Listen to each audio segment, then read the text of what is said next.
আসসালামু আলাইকুম রহমতুল্লাহি বারাকাতু। আপনারা এখন শুনতে পারবা আমি বর্তমানে ফোন মারমু মৌলানা আলী আহমদ হুজুরের কাছে।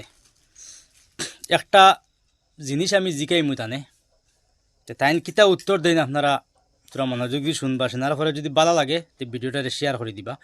এখন আমি তার কাছে ফোন মারমু।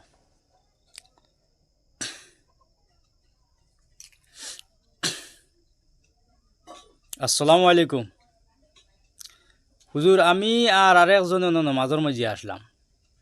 তে নমাজত থাকা অবস্থাত মানে আরও দুইজনে আইয়া যে করছেন আর কি, মানে আনা উজু ফুড়িয়া তারা আমরা লগে নমাজও খাড়া হয়ে গেছেন। তে তারা নমাজ হইব নি? আপনি তোরা কিতা কইন দেখুন। আমাদেরও গেছে গিয়া দুইজনে পড়িছে দেখা গেল খাড়া হয়ে গেছে, তো ওখান লইয়া এটা মারা কিন্তু আর বুঝছো না পাকর বাচ্চাই তো আর কোনো খাম নাই খাইয়া বুঝছো। তো আপনারা নিশ্চয় শুনছেন এই উত্তরটা মানে সঠিক উত্তর হয়েছে না আপনারা কমেন্টের মধ্যে জানাইবা। যদি সঠিক উত্তর হইতো তাহলে এই জবাবটা ইলাহান আইল না, মানে এটা হইল কি মেইন মকসুদ হইল কি বাইরে লওয়া। আপনারা নিশ্চয় বুঝতে পারছেন।